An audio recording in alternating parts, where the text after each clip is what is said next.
पानीपत के समालका स्थित पट्टी कलियाना में देर रात सड़क हादसे में एक तेंदुए की मौत हो गई। बता दें कि देर रात एक तेंदुआ सड़क पार करने की कोशिश कर रहा था। पानीपत के समालका स्थित पट्टी कलियाना का यह मामला है, जहां पर वह ट्रैफिक की चपेट में आ गया। बता दें कि इस हादसे में तेंदुए की मौत हो गई। वहीं आसपास के लोग वहां पर इकट्ठा हो गए और जाम की स्थिति बन गई। सूचना मिलते ही मौके पर डायल 112 की टीम पहुंची और मृतक तेंदुए के शव को फॉरेस्ट विभाग के हवाले करते हुए उसे पोस्टमार्टम के लिए भेज दिया गया। फिलहाल तेंदुए की मौत किस प्रकार हुई, इस बारे में अभी तक खुलासा नहीं हो पाया है। पानीपत से जनता टीवी के लिए अनिल सैनी की रिपोर्ट। अम्बाला में देर शाम एक सैनिटरी की दुकान पर आग लग गई। आग लगने के कारण अभी पता नहीं लग पाया, लेकिन आग से लाखों रुपए का सामान जलकर राख हो गया। बताया जा रहा है कि मौके पर डायल 112 पहुंची और उसके तुरंत बाद फायर ब्रिगेड की 2 गाड़ियां मौके पर पहुंची और लगभग 1 घंटे की मशक्कत के बाद आग पर काबू पाया गया। मालिकों की अगर माने तो उन्हें अभी आग के कारणों का नहीं पता लग पाया है, लेकिन दुकान में रखा सारा सामान जलकर राख हो गया, जिसकी कीमत लाखों में बताई जा रही है। फिलहाल मालिक खुद इस बात को देखने की कोशिश कर रहा है और जांच कराने की कोशिश कर रहा है कि किस तरह से ये आग लगी है। कैमरामैन राहुल के साथ कृष्ण बाली, जनता टीवी, अम्बाला। गोहाना में एक रोडवेज की बस ने बाइक को मारी टक्कर, बाइक चालक की हुई मौत। पुलिस ने मामला दर्ज कर शुरू की जांच। आपको बता दें, गोहाना जिन रोड पर एक रोडवेज की बस ने सामने से आ रही बाइक को टक्कर मार दी। टक्कर इतनी जबरदस्त थी कि बाइक चालक की मौके पे ही मौत हो गई। मृतक रमेश गांव बिस्पड़ी का रहने वाला था और अपने किसी काम के सिलसिले में जो है गांव से गोहाना आया था और वापस काम कर अपने गांव की तरफ जा रहा था। जैसे ही वो कंदराई मोड़ के पास पहुंचा तो सामने से आ रही एक रोडवेज की बस ने उसकी बाइक को टक्कर मार दी। टक्कर इतनी जबरदस्त थी कि बस चालक जो उसकी बाइक को काफी दूर तक घसीटते हुए ले गया। आसपास के दुकानदारों ने बस चालक को पकड़कर पुलिस के हवाले कर दिया। लोगों की माने तो बस चालक शराब के नशे में था। पुलिस ने मामला दर्ज कर मामले की जांच शुरू कर दी और शव का पोस्टमार्टम कराकर परिजनों के हवाले कर दिया। जनता टीवी के लिए गोहाना से सुनील जिंदल।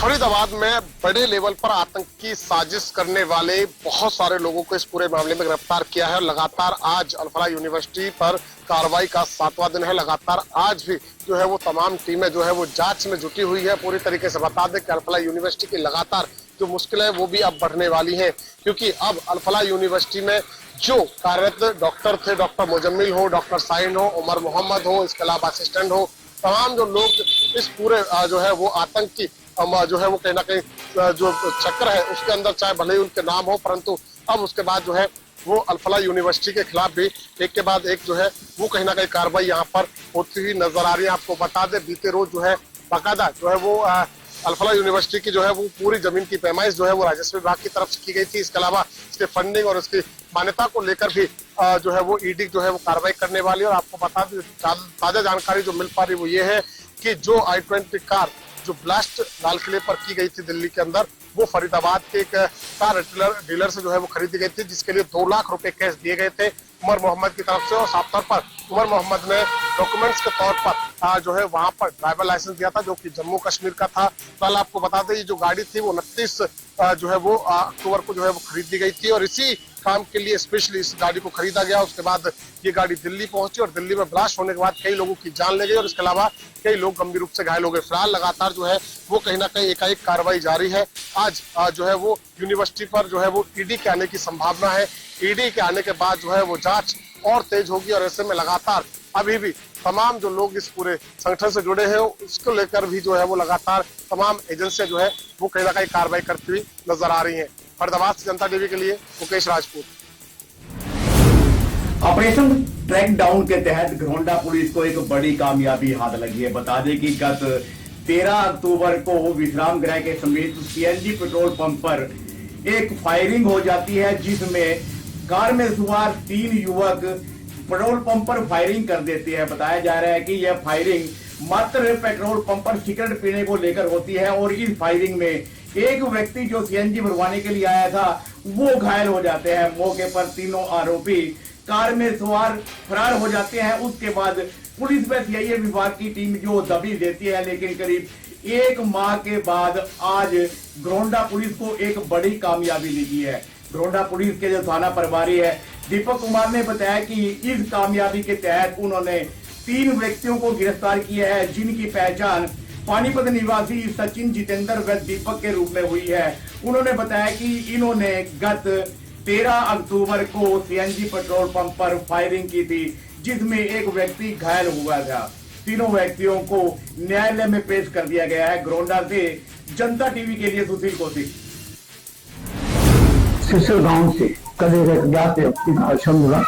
सूचना मिलने पर थाना प्रभारी जो मौके पर पहुंचा तो उन्हें शव को कब्जे में लेकर पोस्टमार्टम के लिए भेज दिया गया। उसकी मां बेटी बहन ने बताया कि यह व्यक्ति जो कि वार्ड नंबर 5 निस्सन का रहने वाला है और पहले 20-25 साल यहाँ पहले आया था, जो अब निस्सन में रहता है और पहले यह पंडा का रहने वाला है, जिसके पिता का नाम वासुदेव है और इसकी उम्र लगभग 50 से 55 साल की है। और यह कभी किसी के यहाँ मजदूरी करता था, कभी किसी के यहाँ, कभी निस्सन में किसी के खेतों में काम करता था तो कभी सिस्टर में किसी के घर की मजदूरी करता था। इसी प्रकार से अपना जीवन यापन कर रहा था। तो अब यह पैलेस में चाय बनाने का काम कर रहा है पिछले कई दिनों से, और रात को शराब ज्यादा पीता था, काफी शराब पीता था, जिसकी वजह से शराब पी के रात को बाहर रह गया, जहाँ इसकी ठंड लगने से मौत हो गई। इसके पास से खाली शराब की बोतल भी मिली है और उसकी मुंह बहन ने बताया कि इसका कोई वजीवारस है नहीं, ना इसकी कोई जान पहचान है और यह अकेले यहाँ रहता है, जो कि निस्सन के वार्ड नंबर 5 का रहने वाला है। थाना प्रभारी ने बताया कि इसका शव कब्जे में लेकर पोस्टमार्टम के लिए भेज दिया है।